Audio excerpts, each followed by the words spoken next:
Y arrancamos ya con datos, 400 páginas, acordate lo que tenías de Jai. Bueno, ustedes que son del mundo de comercio exterior seguramente se han preparado para ello. Y ahora vamos a meternos en un panel que tiene que ver con cuatro empresas que no fueron elegidas al azar, sino que son protagonistas en distintos rubros. Por un lado va a estar Martín Migoya, lo ubican, cofundador de Globant, allá lejos y hace tiempo, en 2003, fundó junto a 3 amigos una compañía que se convirtió en unicornio, que hoy le vende servicios a Google, a Nat Geo, a Coca-Cola a nivel internacional. También Enrique Alemany, que es el presidente de Ford desde hace ya bastante tiempo, pero sobre todo fue ganando carrera. Hoy es presidente del Grupo Sur, arrancó en el área de finanzas donde hizo muchos años de su trayectoria, presupuesto, análisis de resultados, hasta llegar a número 1.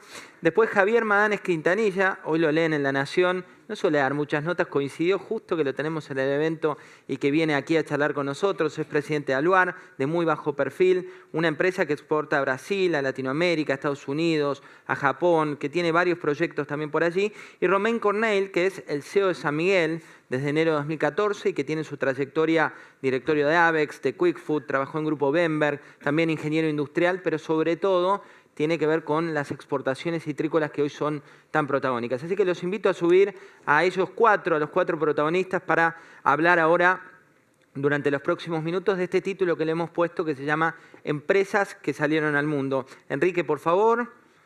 Martín, Javier y Romain. Enrique, bienvenido. Gracias. Bien, por favor, por aquí. Romain, bienvenido. Gracias. Por favor, tomen asiento. Martín. ¿Qué decís? ¿Cómo andas, Martín? ¿Cómo andas? ¿Todo bien? Bienvenido. Gracias.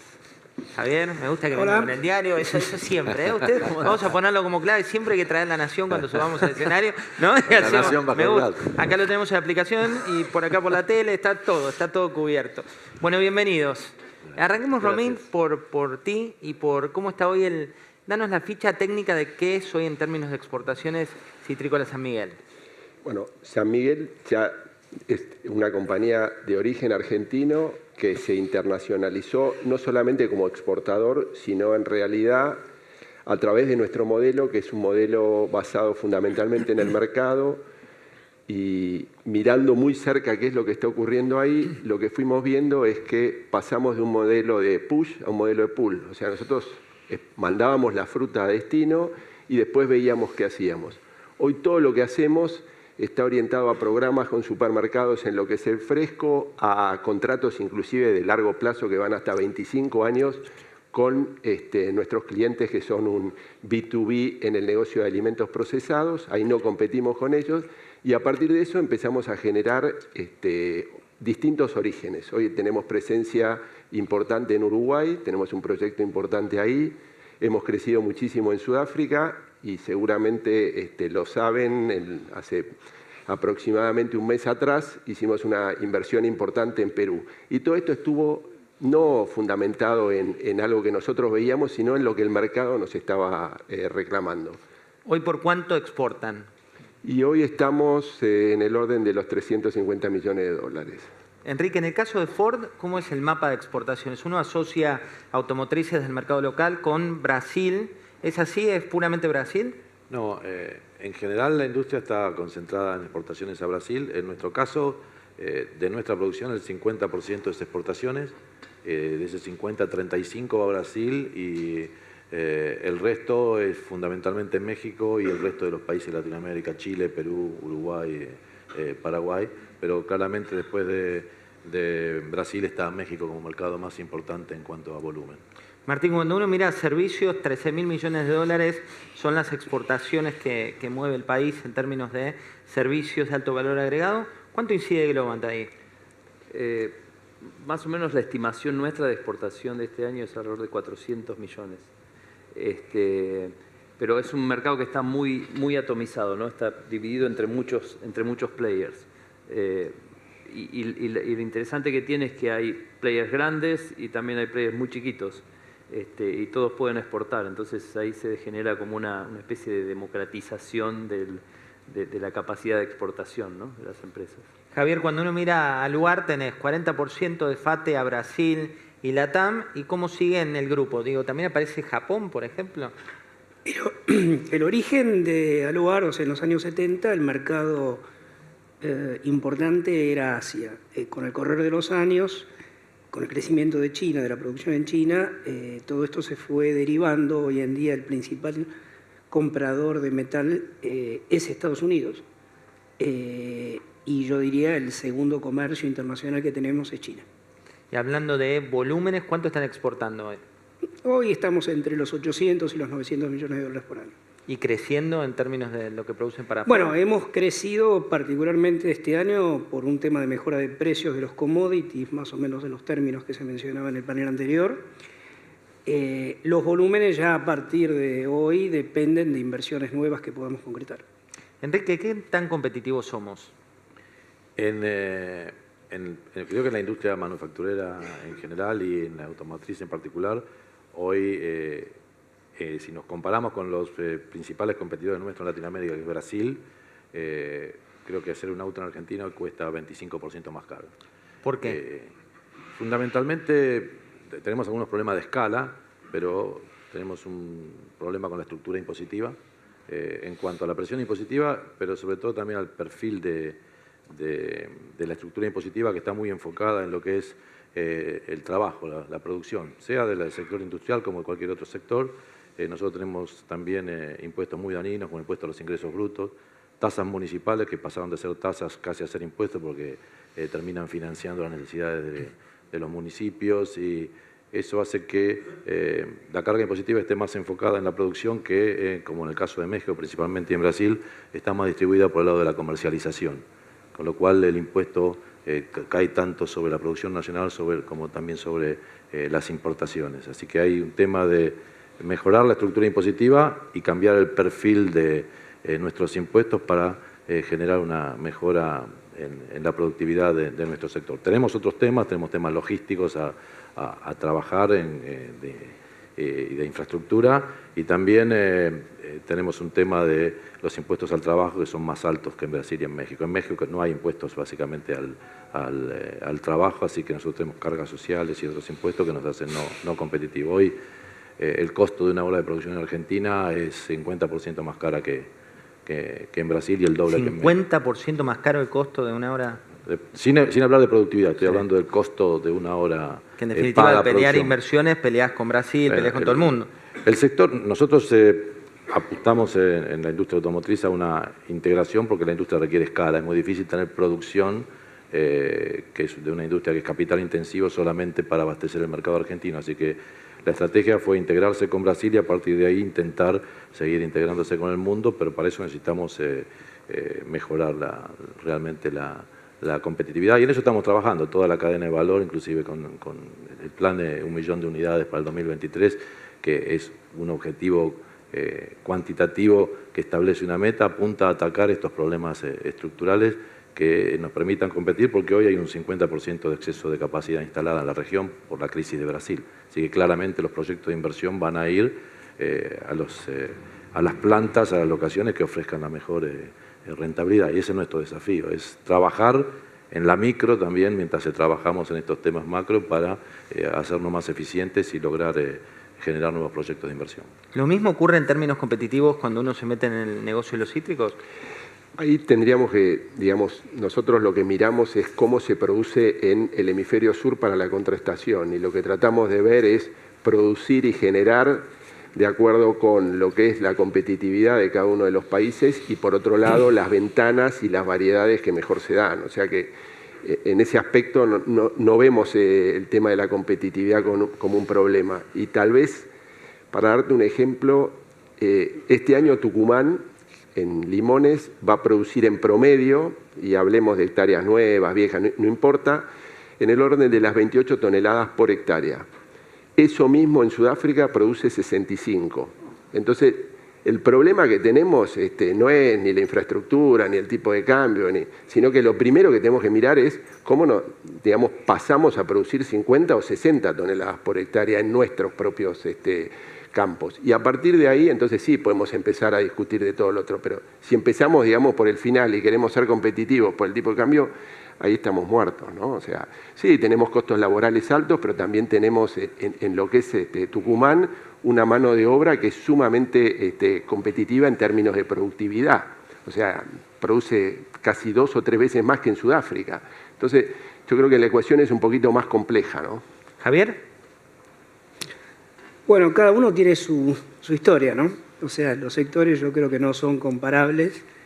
A nosotros nos pasa algo curioso, que es que en cada una de las actividades que nosotros participamos tenemos un diagnóstico completamente diferente.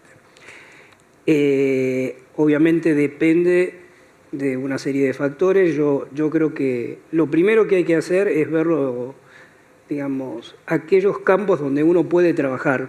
Hay temas que uno no maneja.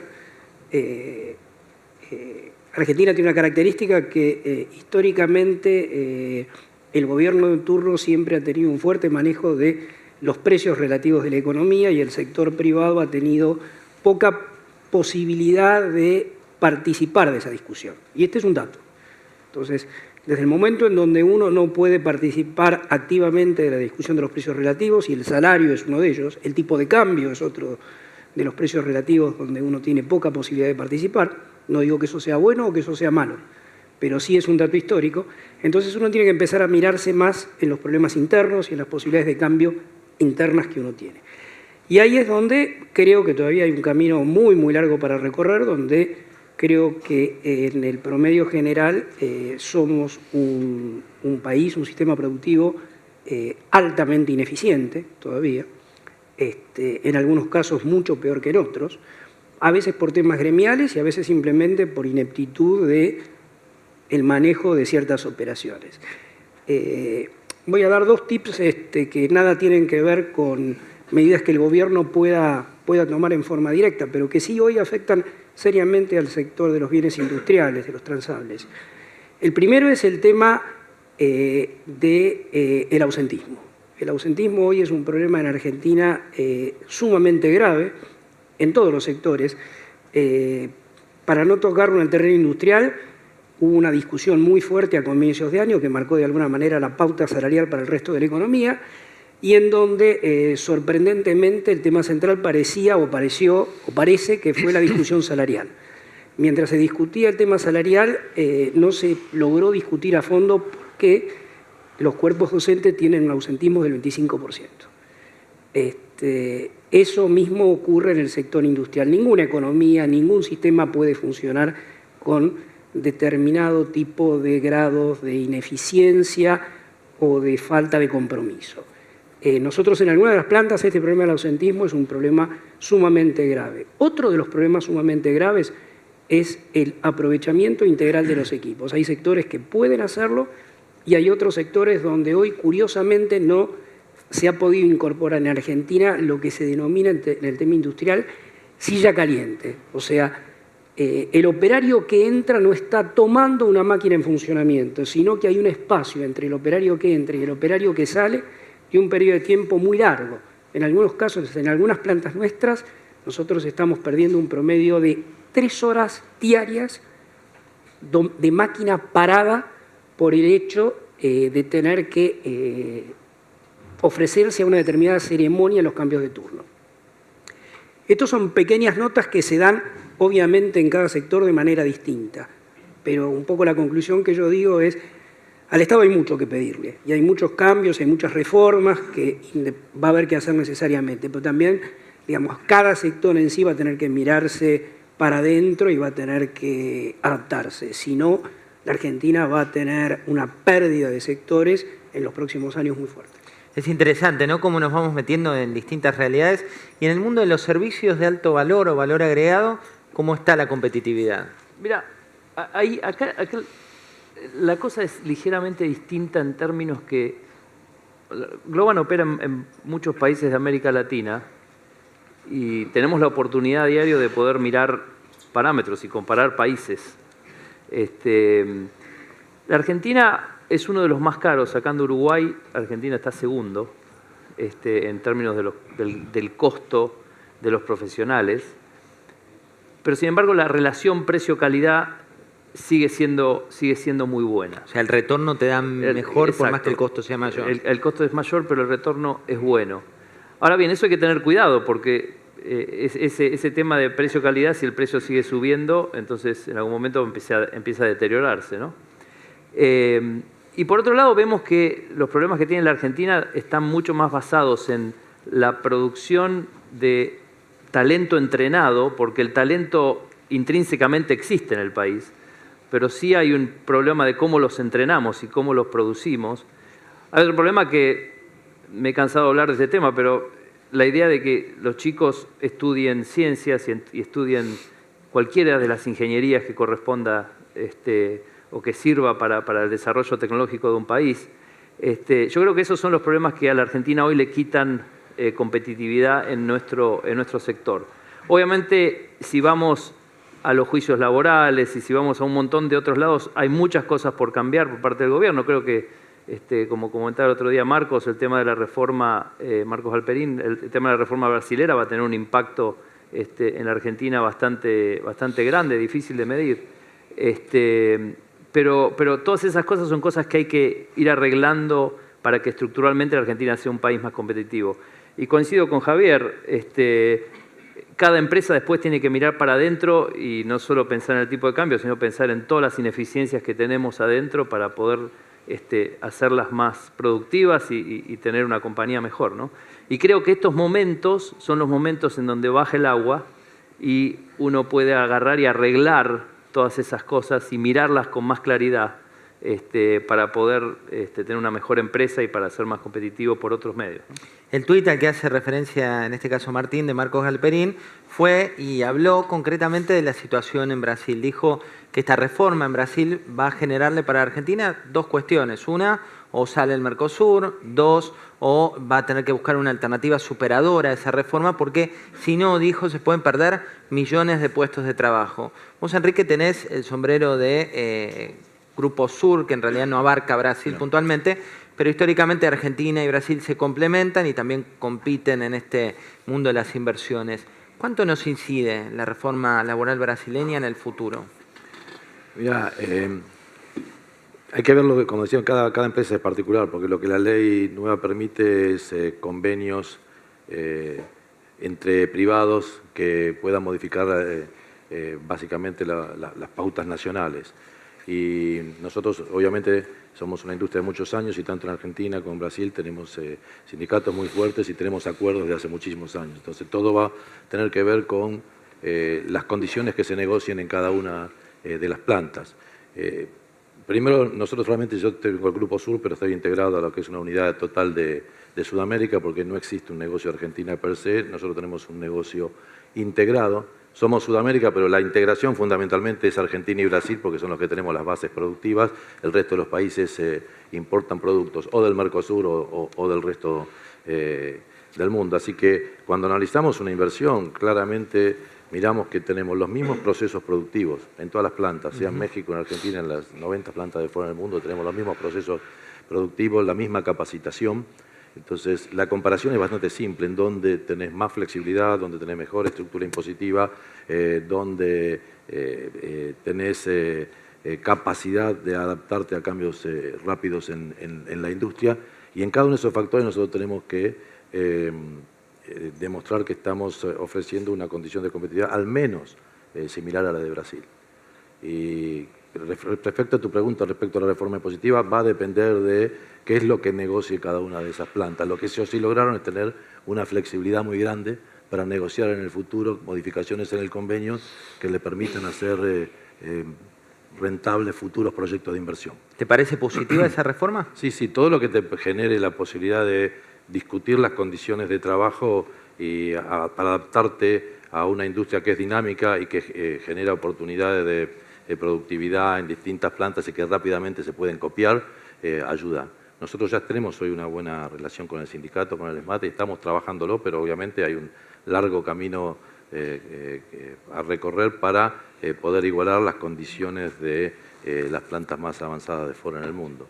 Pero creo que lo que sí es bueno es que se ha logrado avanzar en entender que sin esa competitividad es muy difícil tener una base exportadora sólida. Y bueno, en eso estamos ahora trabajando en mejorar en la micro, como yo decía, y un poco como comentaban ellos, en lo que nosotros nos podemos dedicar. Mientras tanto, obviamente hay temas estructurales que Argentina tiene que atacar. Yo siempre digo, el tipo de cambio es la última variable. Cuando el sistema ya no resiste, se corrige por el tipo de cambio, pero después se genera una espiral que, si no resolvés los problemas estructurales del país, volvés a generar el mismo problema 4 o 5 meses o un año después, dependiendo la dinámica de la economía y de la inflación y de las variables, ¿no? Romain, hubo un tema que Fernando Bertelo, periodista de Campo de la Nación, siguió con particular pasión, que es el tema de los limones, ¿no? Entonces, internamente había toda una batalla porque cada vez que uno ponía una nota en la Nación.com de limones, explota, es la más leída, la quieren leer todos, y cuando íbamos a la macroeconomía decíamos, bueno, pero son 100 millones de dólares versus 1.100 millones de dólares que son el biodiesel, por ejemplo. ¿Qué tan importante es para la Argentina, para Tucumán, que Estados Unidos abra su mercado o lo reabra? Lo primero que te digo es, se reabrió. Durante este año, desafortunadamente, por todo este tema del red tape que hay en las burocracias de los países, el acuerdo finalmente se firmó cuando ya, digamos, la condición del limón en Tucumán, a pesar de que nosotros hicimos un gran esfuerzo para tratar de, por lo menos simbólicamente, exportar algo, ya no daba las condiciones para cumplir con el protocolo. Pero obviamente el año que viene sí vamos a exportar. Creo que desde el punto de vista de lo que es el monto en valores no es significativo. Ahora, lo que sí es muy importante es cómo va a impactar en la actividad en general en Tucumán, porque va a obligar, y hago referencia a lo que mencionaba antes, a que seamos mejores productores, ¿no? Más competitivos, con mejor calidad, porque es un mercado que exige o tiene las condiciones de exigencia más alta a nivel mundial. Con lo cual, eso nos sube la vara y nos obliga a ser mejores. En términos de exportaciones, yo creo que no es significativo, pero en términos de lo que es la cultura y cómo va a impactar en el NOA, sí es muy importante. Y de nuevo, yo creo que se da esta charla entre que si es limón o es biodiesel. No tiene nada que ver. Son complementarios. No tengo la menor idea de biodiesel. No tengo ni idea, o sea, no me voy a poner, y creo que ellos tendrán sus fundamentos, y es lógico que peleen de la misma manera que estamos peleando nosotros desde hace 16 años, o peleábamos para reingresar al mercado americano. Y ellos tienen todo su derecho, pero poner que es uno o el otro me parece que no va por ese lado, ¿no? O sea, debieran ser los dos, no es uno a cambio del otro. Y si uno es importante en términos de cantidad de divisas y el otro en términos de competitividad, bueno, los dos tienen su valor relativo, ¿no? Javier, cuando hablamos de negocios con el mundo, hablamos también de abrir o cerrar la economía local, ¿no? Históricamente, una de las cuestiones, una frase que es del archivo tuya, es si todo lo que podemos hacer es pedir devaluación, estamos complicados, por ser más políticamente correctos. Estamos jodidos, fue la frase exacta que habías dado en su momento.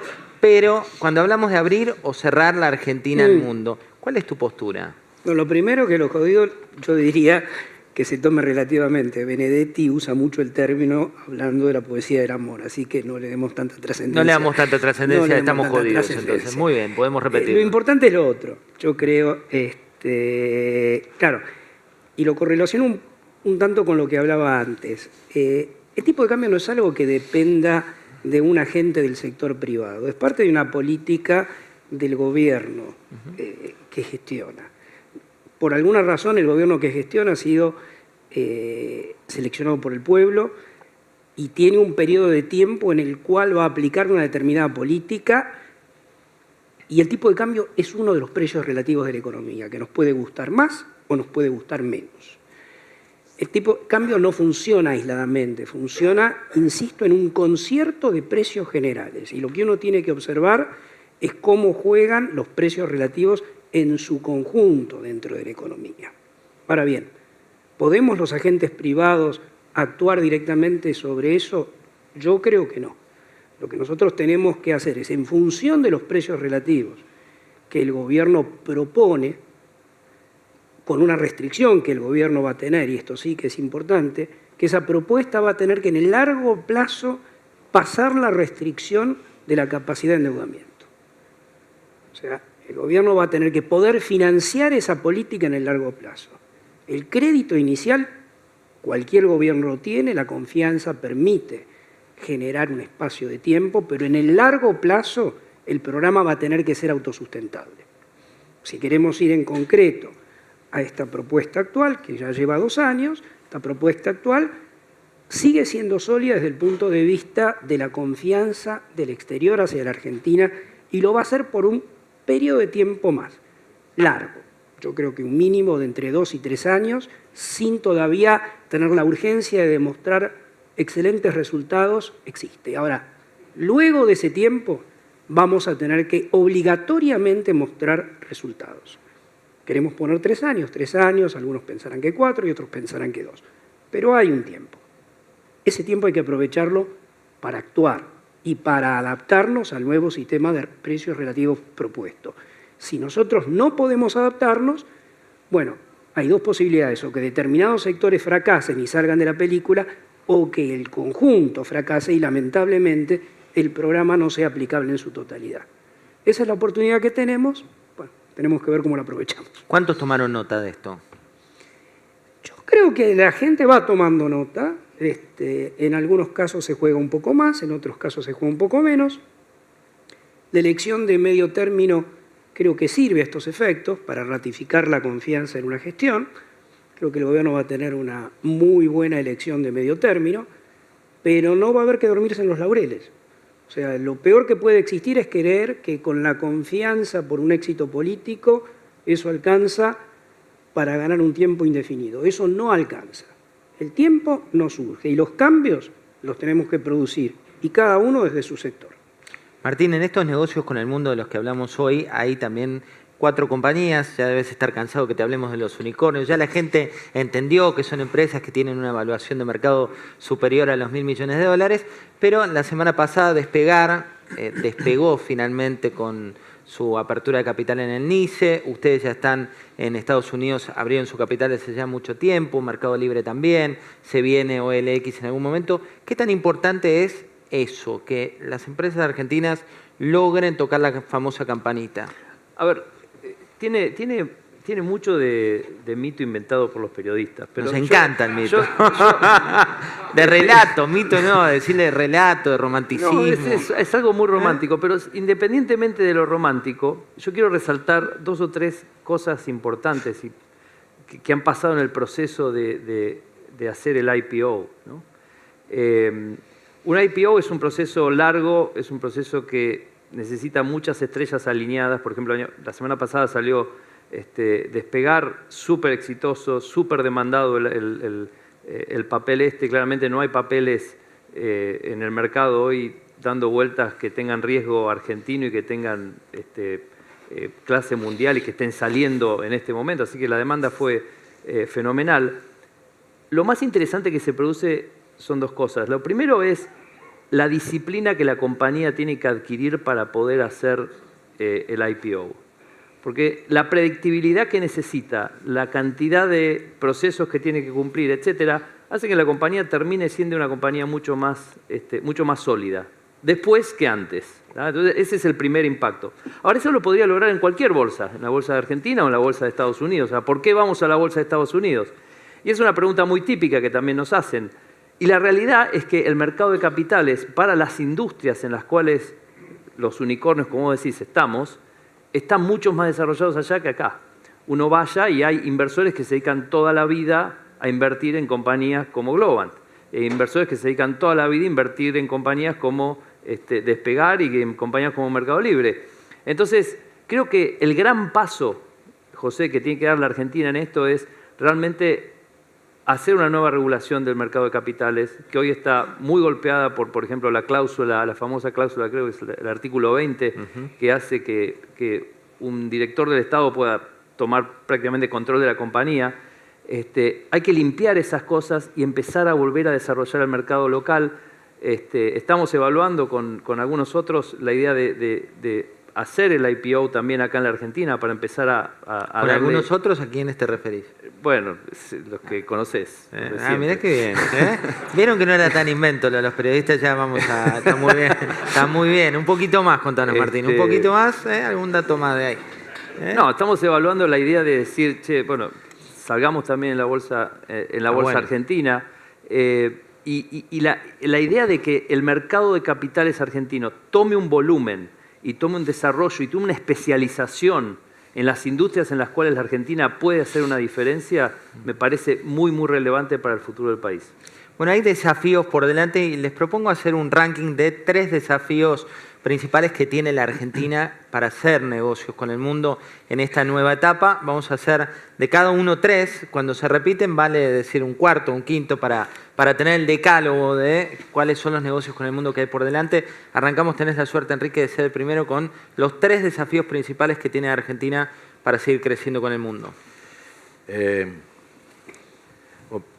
Si hablamos de Argentina, no voy a hablar de mi sector, yo creo que el primer desafío que tiene es consolidar un sistema educativo de calidad.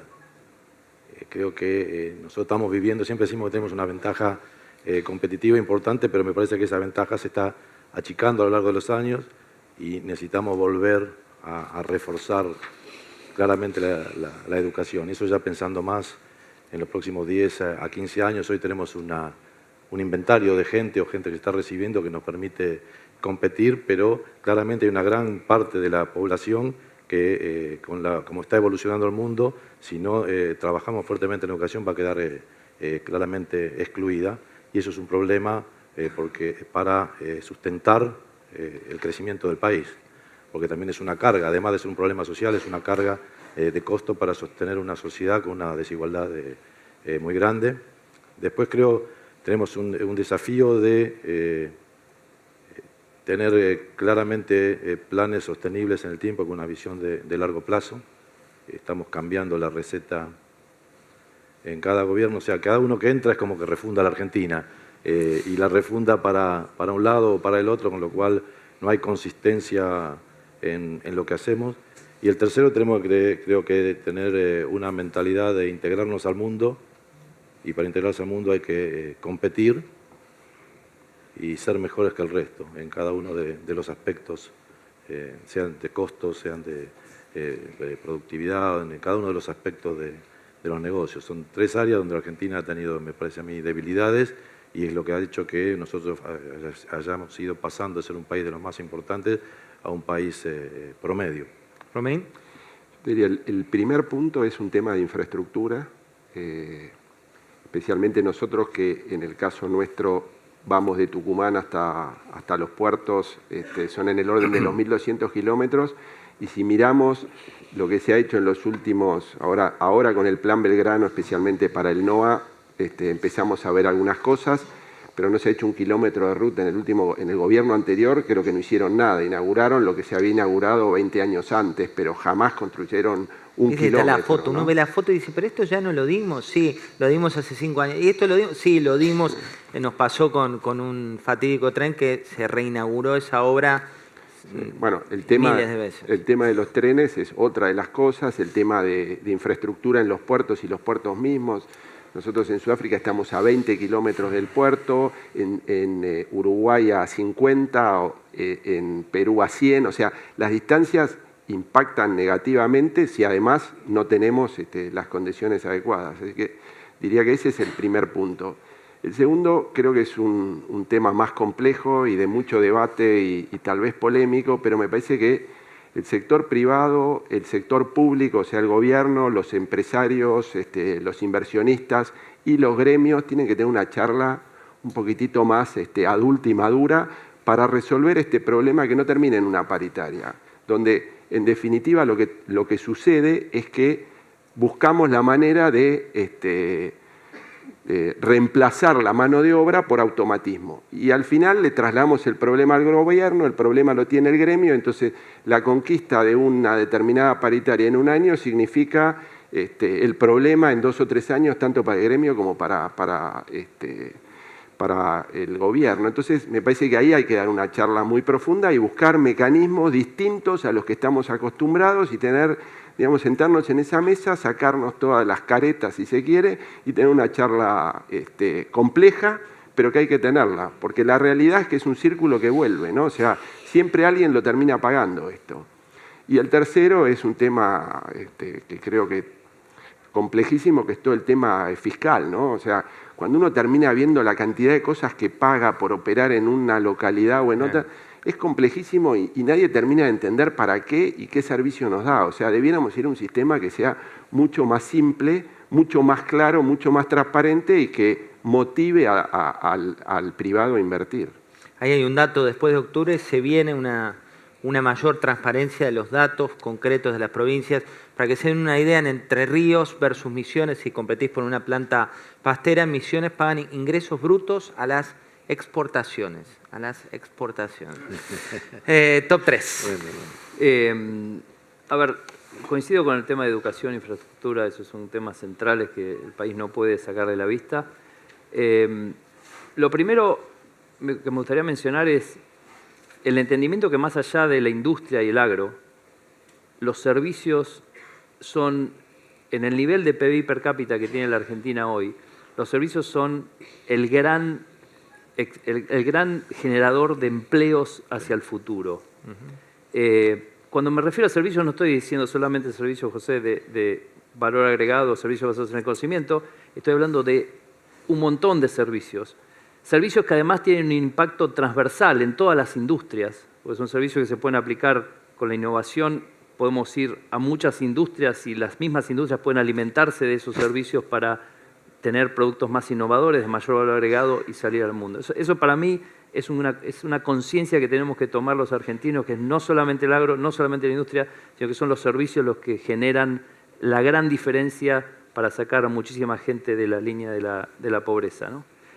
El segundo punto, yo diría que es una visión ayornada o refrescada del empresariado nacional. Lo hemos hablado muchas veces también, pero para mí la idea de decir, tengamos empresarios como los que estamos acá, con visión global, hipercompetitivos, con ganas de comerse la cancha desde Argentina, me parece muy, muy importante. Y el tercer punto, voy más arriba todavía, que es una visión de país, ¿no? Creo que la Argentina, en función de sus riquezas naturales, en función de su talento, en función de sus grandes habilidades para superar crisis, hoy está en un lugar en el cual puede pensar en ser una nación líder de una nueva generación de naciones. No estoy diciendo líder en términos militares y en términos típicos, sino líder de una nueva generación de naciones que a través de la generación de oportunidades para sus jóvenes se transforma en un top 10, digamos.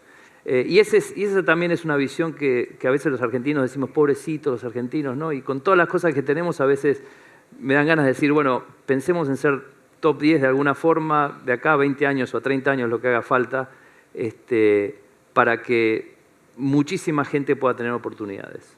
Javier. Bueno, a ver, no necesariamente en orden de prioridad, pero lo primero que yo mencionaría es que creo que tenemos que tener un sistema político que le exhiba a la sociedad no permanentemente una propuesta de antagonismo, sino una propuesta de alternativas. Que creo que hace bastante tiempo eso no se tiene. Si por X motivo la propuesta de un partido no funciona, tenemos que estar preparados para que la alternativa sea creíble y tenga un programa elaborado, discutido y factible. Eso hoy no existe y creo que eso hoy es indispensable y es parte de lo que genera muchos temores en poder avanzar. El segundo tema es que creo que tenemos que cambiar el balance. Hoy en día hay más oferta de capital, de demanda para hacer cosas que ideas. Eso hay que revertirlo. Hay que tener más propuestas, más ideas para la generación de actividad que lo que la oferta de capital hoy habilita. Es un déficit claramente que tenemos. Y el tercero es que tenemos una mochila de gasto que es un poco ya demasiado pesada en el tiempo, ya estamos un poco sofocados, y eso tenemos que poder lograr equilibrarlo en relación al crecimiento del país. Mientras el crecimiento del país funcione en un ritmo menor al peso de la mochila, nos va a ser sumamente complicado encontrar un horizonte. Clarísimo. Muchísimas gracias a los cuatro por este prestigioso panel. No van habitualmente, así que bienvenidos. Gracias. Gracias a vos.